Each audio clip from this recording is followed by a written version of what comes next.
예수님의 유일한 감사기도. 아주 참 매력적인 우리 타이틀이죠. 예.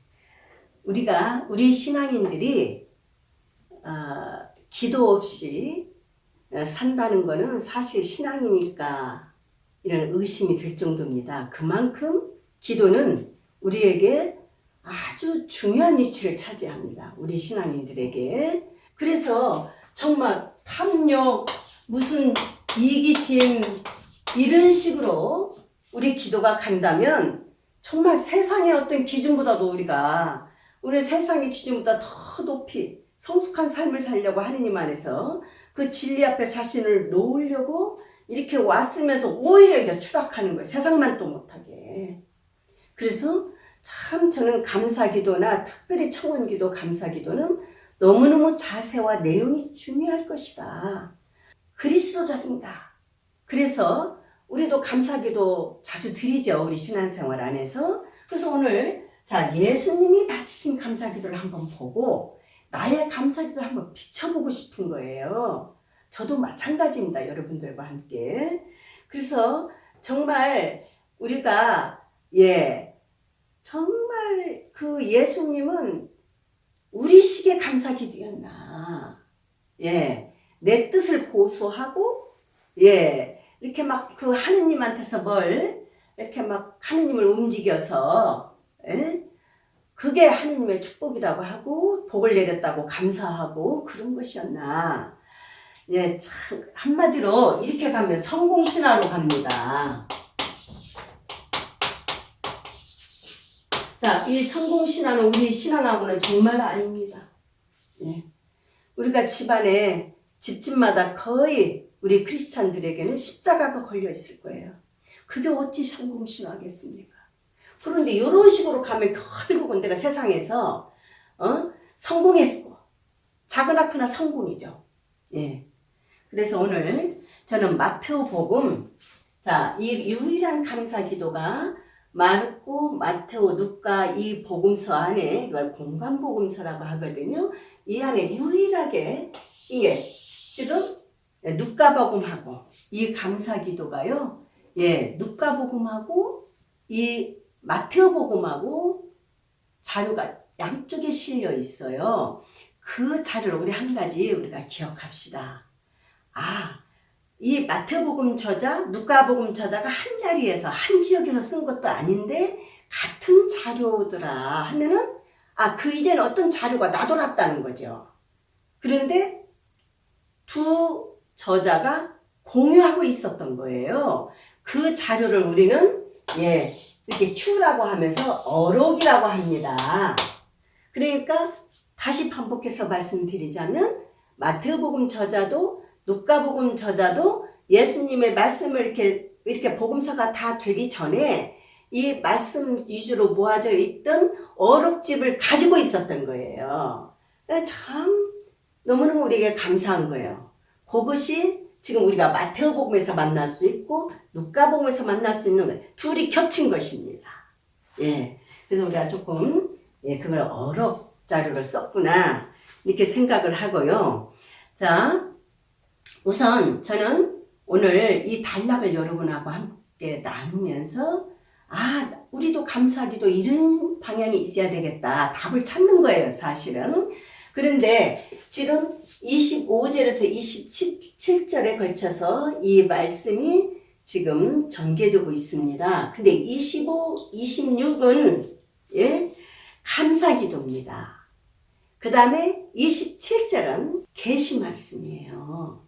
이렇게 두 말씀이 엮어져 가지고 오늘 우리에게 단락으로 제시되고 있거든요.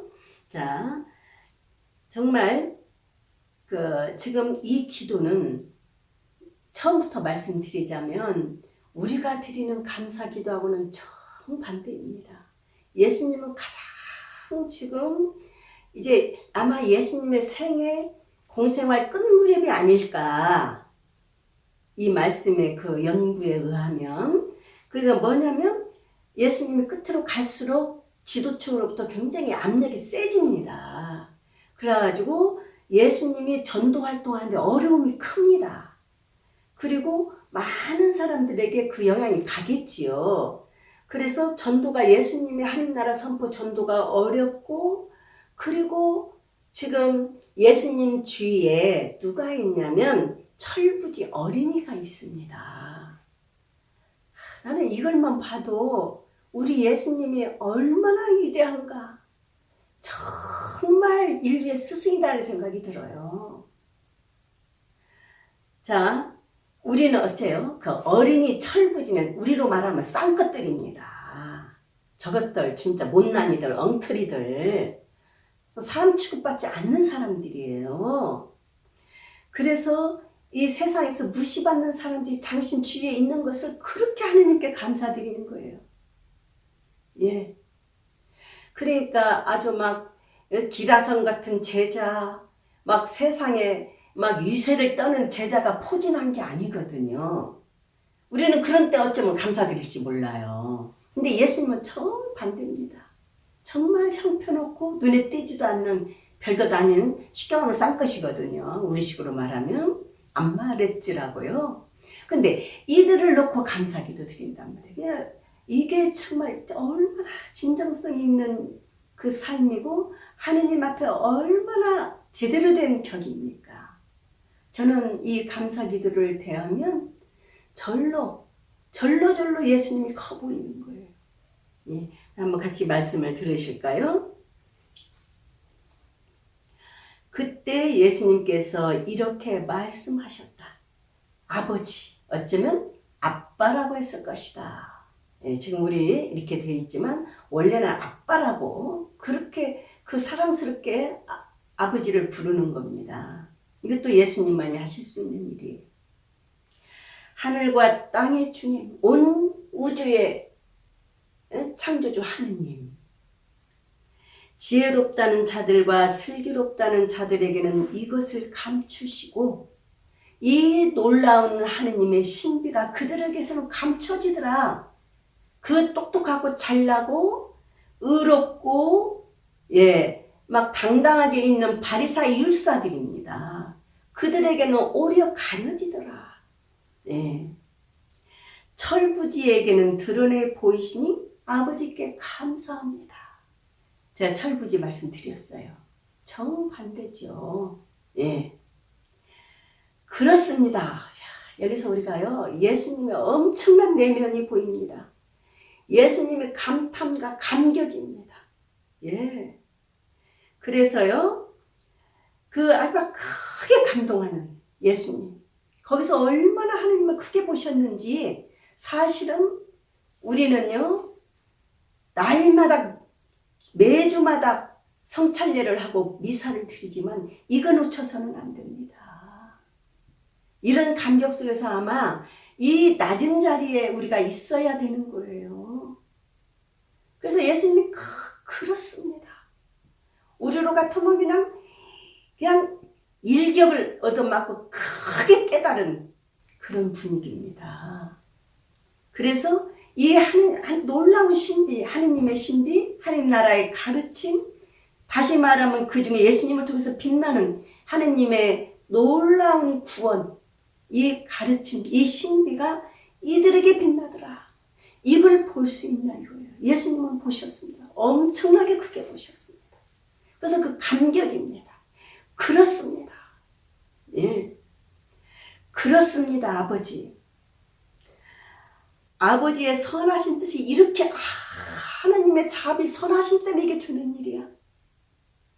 그래서 아주 감격의 말씀으로 정말 온몸이 울리듯이 감사기도를 드리는 거예요. 자, 27절은 이제는 계시 말씀입니다.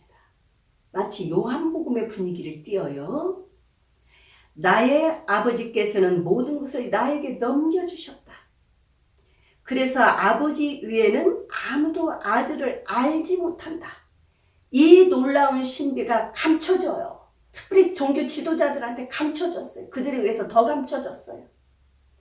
이제 그 놀라운 신비가 예수님 안에 오고 또 이제 아버지 위에는 아무도 아들을 알지 못한다. 아버지와 아들이 통하는 놀라운 하느님의 신비, 구원입니다.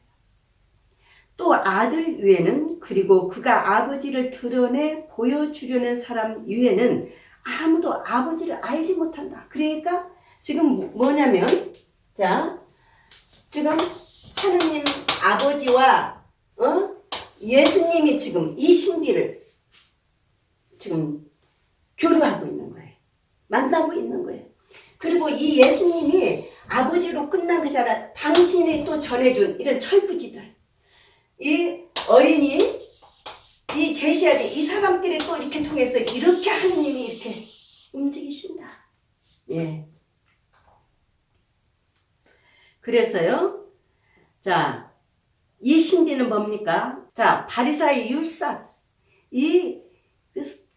아주 막 지혜롭고 슬기롭고 똑똑하다는 사람에게는 감춰졌습니다. 왜? 그들은 율법을 논했습니다. 그리고 율법의 그 전통 속에서 하느님이 살지를 못했어요. 근데 예수님은 어째? 율법을 통과한 하느님이 아닙니다. 하느님의 자비, 원초적인 그걸 통합니다. 그 선하신 하느님입니다. 여기서도 그 말이 나오죠? 아버지의 선하심이라고. 그 다음에 거기서 직접 하느님을 말씀을 듣고 계시를 받는 거예요. 그 다음에 또 한 가지 말하면 이 예수님의 계시가 이렇게 통하는 이들에게 하느님이 이렇게 움직이시고 당신의 선하심 속에 우리가 구원 속에 있는 거예요. 그래서 예수님의 이 감사 기도가 우리도 한번 이 말씀을 놓고 곰곰하게 한번 또 말씀을 듣고 해보세요. 정말 감격입니다. 그러니 예수님은 얼마나 감격이겠습니까? 그래서 예수님은 하느님의 선하심이 있는 것입니다. 한 중심에. 율법의 전승이 아닙니다. 그래서요, 자, 철부지 어린이에게 빛이 난다. 그래서 이건 틀림없이 하나님의 선하심 아니면 안 되는 거예요. 오늘날도 마찬가지. 그래서 교회가 문턱이 높으면 안 되는 거예요. 그래서 정말 예수님의 이 감명, 감탄, 그리고 감사, 찬미까지 갑니다. 감사와 찬미가 이 안에 듬뿍 들어 있습니다. 그래서 우리는 이 복음 앞에서 말씀을 듣고 예수님을 뵙고 하느님을 뵙고 이제 이웃이 새롭게 보일 거예요. 그리고 우리도 이런 방향에서 나의 어떤 탐욕이나 이기심이 아니라 정말 하느님의 선하심이 움직일 때 내가 감사기도 드릴 수 있나. 제가 구체적으로 예를 한번 들어볼까요? 제가 사람이 살아갈 때 알아요, 우리는. 제가 구체적으로 예를 한번 들어보겠습니다. 나한테 내 주위에 어린이가 없는데 내가 어떻게 감사 기도를 드리느냐. 그렇지 않아요. 내가 오늘 굉장히 어려운 일이 있고 내가 원치 않고 싫어하는 사람을 만나야 돼요.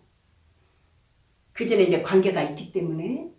그러면서 우리는 이렇게 기도 속에 사는 겁니다. 하느님, 내가 오늘 이 관계 지금 원치 않고 내가 싫어하고 정말 받아들이고 싶지 않은데 어떻게 내가 오늘 그분을 만나고 어떻게 내가 관계를 맺을 것인가. 주님, 나의 이것을 벗어날 수 있도록 인도해달라고 기도를 할 거예요. 그리고 기도 속에 내가 그것이 정말 내가 내 욕망대로 하지 않고 내가 어때요? 그 사람에게 그걸 넘어서서 새롭게 그분을 만났어요. 그럼 어때? 우리가 정말 감사기도 드리는 거죠. 감사합니다, 예수님처럼. 오늘 당신 덕분에 제가 오늘 내 감정과 내 욕망을 넘어서서 이웃을 사랑할 수 있었습니다. 하느님의 선하심을 만날 수 있었습니다. 이렇게 우리도 감사 기도를 드린다면 얼마나 예수님의 감사 기도 가까이 있겠습니까? 오늘 한번 말씀을 다시 새겨보는 기회가 됐으면 합니다.